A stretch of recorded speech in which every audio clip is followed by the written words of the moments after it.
Hola amigos, soy Roberto Villacreces y esto es Tribuna Liberal Online del Instituto Ecuatoriano de Economía Política, un centro de estudios dedicado al análisis de la política pública y a la promoción o promulgación de las ideas de libertad.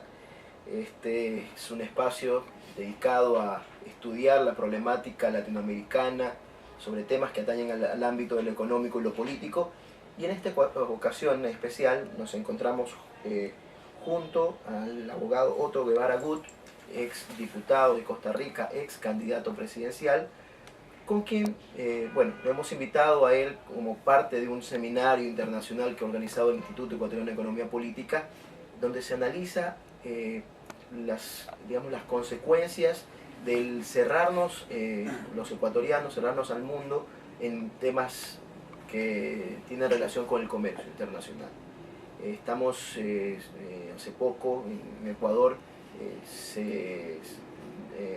se terminaron las preferencias arancelarias andinas que nos otorgaba los Estados Unidos, y eso preocupa tanto a empresarios, a agricultores, todos quienes de alguna manera están inmersos en el sector exportador ecuatoriano, y queremos saber la experiencia de países vecinos, de países amigos como Costa Rica, que ya tienen acuerdos comerciales de largo plazo con países como Estados Unidos o la Unión Europea.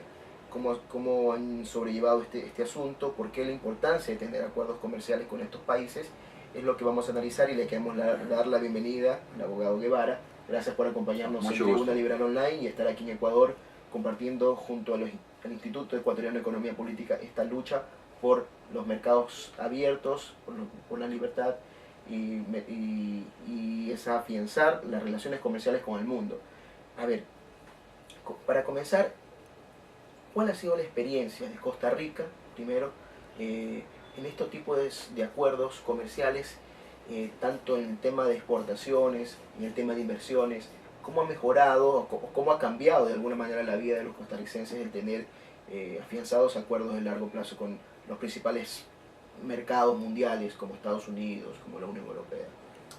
Costa Rica es un país pequeño, son 50.000, un poquito más de 50.000 kilómetros cuadrados, 4,5 millones de habitantes aproximadamente, y hasta 1982 era un país muy cerrado, un país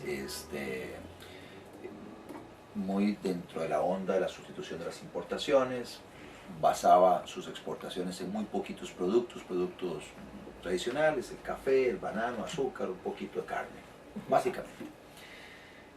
El sistema, el modelo sucumbió, fracasó, hizo aguas por todo lado, y hubo que hacer cambios en el modelo de desarrollo del país.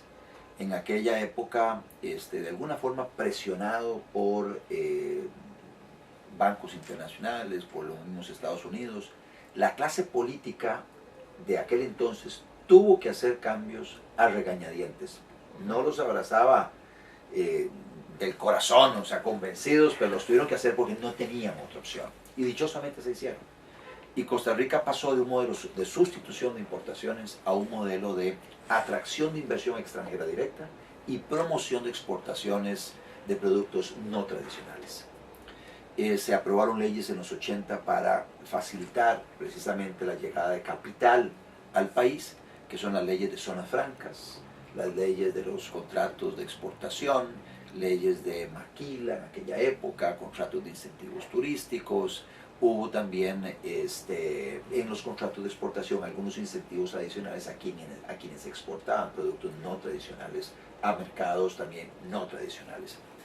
Y relacionado con ese cambio que se dio en la normativa, ya en el cuatrienio del 90-94 se suscribe el primer acuerdo comercial con un país grande, con México. Y tenemos el primer TLC y empieza a dar sus frutos. Posteriormente a eso vienen ya en cadena los otros tratados de libre comercio que tiene suscrito nuestro país. Tenemos a la fecha acuerdos de libre comercio con Canadá, Estados Unidos, México, todos los países de Centroamérica, Chile, todos los países del Caribe. Tenemos ya finiquitadas las negociaciones con Europa, con la Unión Europea, a punto de ser aprobado también ese convenio, y tenemos otro con China y otro con Singapur. Es un país pequeño que a través de los tratados de libre comercio lo que hace es, y aquí tal vez hago, ya que es una precisión, porque inclusive cuando estuvimos defendiendo nosotros, los libertarios, el Tratado de Libre Comercio con los Estados Unidos, siempre la precisión que hacíamos al inicio es, mire, esto no es un Tratado de Libre Comercio, es un tratado comercial. Porque un Tratado de Libre Comercio sería una página, un artículo. Claro. A partir de ahora o a partir del momento que se apruebe, los individuos de un país y otro país pueden intercambiar libremente sus productos. Esta cosa así de gruesa, esto es un tratado comercial. Pero este tratado comercial viene a traer algo muy importante para los productores de países como los nuestros, y es reglas del juego claras para cuando se monta toda una estructura productiva pensando en exportar a mercados muy exigentes de muchos millones de consumidores. Usted no quiere que las reglas del juego se las cambien. Claro. Y entonces para eso son esos tratados. Esos tratados tienen inclusive rango superior a la ley que establece las reglas del juego para comerciar en otros mercados. Y entonces desde ese punto de vista, el Tratado de Libre Comercio viene a sustituir el modelo de concesiones unilaterales bajo el cual estábamos nosotros inmersos, o bajo el cual teníamos las relaciones comerciales con los Estados Unidos, concesiones unilaterales que podían ser revocadas en cualquier momento, que generan inseguridad jurídica, y al haber inseguridad jurídica en relación a si se puede seguir colocando un producto en ese mercado de 300 millones de consumidores, usted va a tener menos capacidad de atraer inversión extranjera o motivar al inversionista nacional a invertir una cantidad importante de dinero para montar una estructura productiva para exportar a ese mercado, porque puede ser que se quede, como decimos en mi país, guindando de la brocha. Entonces, por eso es que es importantísimo tener las reglas de juego claras, y eso es lo que provee un tratado como el Tratado de Libre Comercio que tenemos los costarricenses suscrito y vigente con los Estados Unidos. Ahora, ¿cuáles son las derivaciones de estos acuerdos? ¿Cómo han cambiado, por ejemplo, el tema de las exportaciones? ¿Se han incrementado considerablemente? ¿Cómo está el tema de las inversiones que, como acabas de explicar, son importantes que que exista el marco institucional de reglas claras, que sí lo ha dado estos tratados comerciales? ¿Cómo está el tema de la inversión? ¿Se ha traído inversión en forma considerable respecto de años anteriores donde estaban inmersos en este proceso de desarrollo hacia adentro? El TLC no es que va a resolver los problemas de pobreza que tiene un país. Esto es importante establecerlo, pero es una muy buena herramienta para que junto con otras medidas los países puedan salir del estado de postración o subdesarrollo en el que se encuentran. Nosotros ya teníamos acceso al mercado de los Estados Unidos para el 80% de nuestros productos, que ingresaban bajo la iniciativa de la Cuenca del Caribe, que eran esas concesiones unilaterales que brindaba el gobierno de los Estados Unidos a los países que teníamos costas en el Caribe. El TLC lo que hizo fue aumentar la cantidad de productos que ingresan. Ahora es el 95% de los productos nuestros que ingresan a ese mercado sin pagar impuestos. Pero al mismo tiempo ya no es una concesión unilateral que me pueden quitar en cualquier momento. Además, si en Estados Unidos quienes detentan el poder en aquel momento, cediendo a la presión de algunos grupos con la pretensión de proteger a algunos grupos de las exportaciones que pueden venir de nuestros países, se disparan unos mecanismos ante la Organización Mundial del Comercio que inclusive le pueden doblar el brazo a una economía tan fuerte como la de los Estados Unidos frente a paisitos relativamente mucho más débiles como somos los países centroamericanos frente a ese monstruo comercial. Entonces tenemos en los instrumentos del derecho internacional y derecho internacional comercial como la Organización Mundial del Comercio herramientas para poder doblar el brazo a los Estados Unidos si quisiera cambiar las reglas del juego. Lo que hace el TLC entonces lo que nos permitió fue evitar que esas empresas cerraran, que quebraran muchas empresas o que se fueran a buscar otros países que tuvieran esa posibilidad de acceso al mercado de los Estados Unidos. Entonces, para empezar, conservamos el parque empresarial que estaba orientado hacia la exportación a los Estados Unidos. Dos, nos permitió consolidar una relación comercial con los Estados Unidos, lo que nos ha permitido en los siguientes años atraer más empresas. Solo el año pasado, por ejemplo, se establecieron 39 nuevas empresas en Costa Rica orientadas hacia la exportación a los Estados Unidos. Entonces, sí, ha habido un incremento de empresas relacionado con que tenemos acceso a esos mercados desde un país pequeñito que tiene un mercadito local, de menos de 4, somos 4,5 millones, pero a nivel de consumo, decir que son 2,5 millones de personas que tienen cierta capacidad de consumo. Entonces, no hay empresas que puedan generar una riqueza muy grande si están orientadas únicamente al mercado local. Ahora, al igual que Costa Rica en su momento, nosotros los ecuatorianos estamos inmersos en que nuestros gobernantes tienen una concepción de desarrollo, ellos lo denominan desarrollo endógeno, que es este mismo programa de sustitución de importaciones que ya fue aplicado aquí en el Ecuador ya en los años 70 y que no tuvo resultado, pero ahora dicen que ahora que las cosas han cambiado y que ellos ahora sí lo van a lograr, este programa.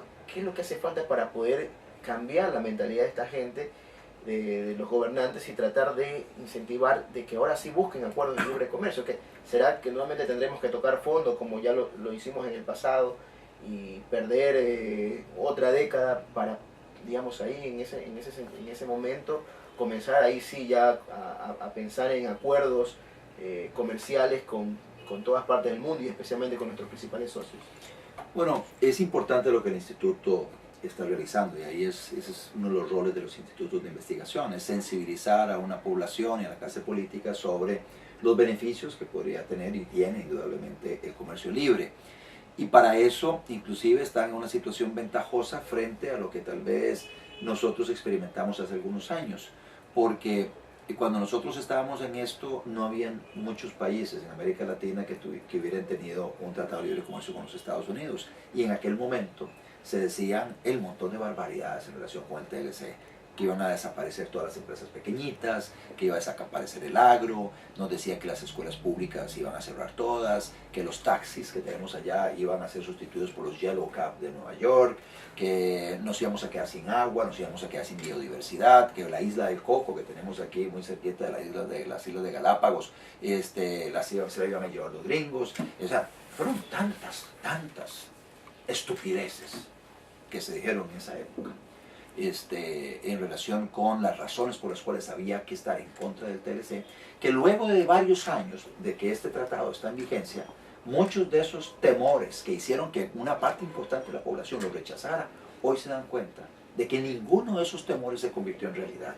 Entonces esa experiencia es importantísima para neutralizar las voces que en países como Ecuador pueden levantarse en relación con los perjuicios que un TLC le ocasiona a una sociedad. Ustedes tienen un vecino, Perú, que también hace poco tiene su TLC, tienen la experiencia de los paisitos pequeños de Centroamérica, todos ellos, incluido Nicaragua, muy amigo personal, don Daniel Ortega, don Rafael Correa, que puede darse cuenta de que incluso la Nicaragua de Daniel Ortega caminó de la mano hacia la consolidación del TLC con los Estados Unidos. Lo mismo con el acuerdo de libre comercio con la Unión Europea. O sea, eso fue algo que se negoció en bloque, los 5 países centroamericanos. Panamá, inclusive, por no montarse en el tren a tiempo con el TLC con los Estados Unidos, porque el TLC con los Estados Unidos fue 5 países de Centroamérica y República Dominicana. Panamá se quedó por fuera, quiso negociarlo por aparte. Entonces, al quedarse por fuera, hubo cambio en el gobierno de los Estados Unidos, llegaron los demócratas, muy proteccionistas, y se quedaron sin Inés y sin el retrato. Se quedaron fuera de la foto. Y en estos momentos están permanentemente haciendo cabildeo en los Estados Unidos para ver si les aprueban el TLC, que ya tienen aprobado en el Congreso panameño, pero todavía el Congreso americano no lo aprueba. Entonces, les decía que esa experiencia que nosotros hemos pasado puede indudablemente ayudar a disipar los temores que puede haber en la sociedad ecuatoriana sobre el tema. Luego está la evidencia empírica que hay en todos los países del mundo, especialmente países pequeños, en relación con los dos modelos. El modelo de aislacionismo, el modelo de economía basada en la sustitución de importaciones, protegida por altos aranceles y barreras también no arancelarias para impedir la competencia de productos de fuera del país, y los países totalmente integrados a la economía mundial, tomando como ejemplo de Singapur o lo que es el modelo de Hong Kong, y luego lo que ha hecho Irlanda y lo que han hecho países latinoamericanos también, que estamos integrados cada vez más a la economía mundial, empezando por el gran campeón de América Latina, que es Chile. Pero Perú ha seguido el camino de Chile, Costa Rica ha seguido el camino de Chile también, y los países centroamericanos, todos ellos, cada uno de nosotros tiene sus tratados de libre comercio con todos estos otros países, que permite desde economías muy pequeñitas tener acceso a la posibilidad de colocar nuestros productos en esos grandes mercados y al mismo tiempo, que no, el Tratado de Libre Comercio no es solo para exportación, al mismo tiempo que los consumidores de esos pequeños países tengamos acceso a también una gran cantidad de bienes, especialmente bienes, no tanto servicios, pero de bienes producidos en buenas condiciones, una variedad de precios extraordinaria, inclusive con precios muy bajos que hacen que las materias primas de nuestro país sean más bajas. Eso nos permite aumentar la competitividad, permite que el costarricense o los habitantes de estos países tengan más dinero en su bolsillo porque compran artículos más baratos, lo que hace que el dinero les rinda más y les permita comprar otros bienes de consumo, y eso dinamiza también la economía y somos en términos generales mucho más competitivos que una economía protegida.